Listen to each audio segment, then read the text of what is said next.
Hello everyone. મિત્રો, અગર આપણે આપણી લાઈફ અને લાઈફના સ્ટાન્ડર્ડ્સ ઉન્નત બનાવવા હોય, એમાં પ્રગતિ કરવી હોય, આપણે ઊંચાઈ તરફ આગળ વધવું હોય લાઈફમાં અને આપણા લાઈફ સ્ટાન્ડર્ડ્સમાં, તો એક બહુ મહત્ત્વનો મુદ્દો બની જાય છે. એ છે આપણું સોશિયલ સર્કલ. અને આજના સમયમાં તો બે પ્રકારના સોશિયલ સર્કલની વાત કરવી પડે, ઓનલાઈન અને ઓફલાઈન બંને.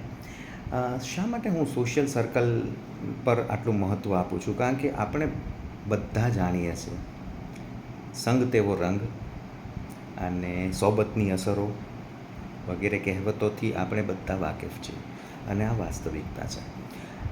જે આપણું સર્કલ છે એની અંદર જે સતત જે પ્રકારના વિચારો ચાલતા રહેતા હોય છે, જે પ્રકારની વાતો ચાલતી રહેતી હોય છે, તેની એક બહુ મોટી અસર આપણી પોતાની માનસિકતા ઉપર થતી હોય છે. અને એ બધી વાતો અને વિચારોને કારણે થઈને આપણી માનસિકતા બદલાતી રહેતી હોય છે. તો અગર આપણે આપણી લાઈફ અને લાઈફ સ્ટાન્ડર્ડ ઇમ્પ્રૂવ કરવા છે, ઉન્નત બનાવવા છે, તો એના માટે આપણી માનસિકતા પણ એ મુજબ પ્રગતિ કરવી જરૂરી છે. આપણી માનસિકતામાં, આપણા વિચારોમાં પણ એ મુજબ પ્રગતિ થવી જરૂરી છે. તો આના માટે જ બહુ જરૂરી મુદ્દો બની જાય છે કે આપણે આપણું સોશિયલ સર્કલ પણ ઇમ્પ્રૂવ કરવું જોઈએ. એનો મતલબ એવો થઈ જાય છે કે આપણે આપણું સોશિયલ સર્કલ જે છે, મતલબ કે આપણા જે ફ્રેન્ડ્સ છે, આપણા જે એસોસિએટ્સ છે, એને બહુ કેરફુલી આપણે સિલેક્ટ કરવા પડે છે.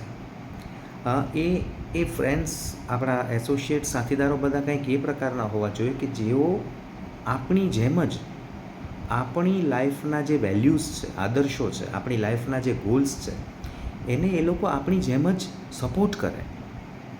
એ લોકો આપણને સતત એન્કરેજ કરે, મોટિવેટ કરે, આપણને પ્રોત્સાહિત કરે આપણી લાઈફના આદર્શો ઉપર ચાલવા માટે, આપણા જે ગોલ્સ છે, આપણા જે ધ્યેય છે, એ ધ્યેયને પ્રાપ્ત કરવા માટે એ સતત એ લોકો આપણને ઉત્સાહિત પણ કરે, પ્રોત્સાહિત પણ કરે, અને સાથે સાથે જ્યાં પણ જરૂર પડે ત્યાં એ લોકો સતત આપણને મદદરૂપ પણ બને.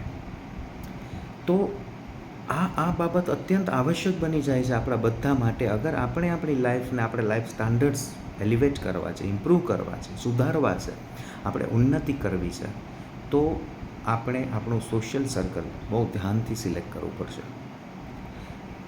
કહેવાય છે ને મિત્રો કે સંબંધોની અંદર કેટલા સંબંધો છે ને એ એટલું મહત્ત્વ નથી ધરાવતા, પરંતુ કોઈ એક સંબંધ ભલે હોય, પરંતુ એ સંબંધ કયા પ્રકારનો છે ને, મતલબ કે quality, it matters a lot. તો let us try to focus more on quality relationships rather than quantities. Think about it.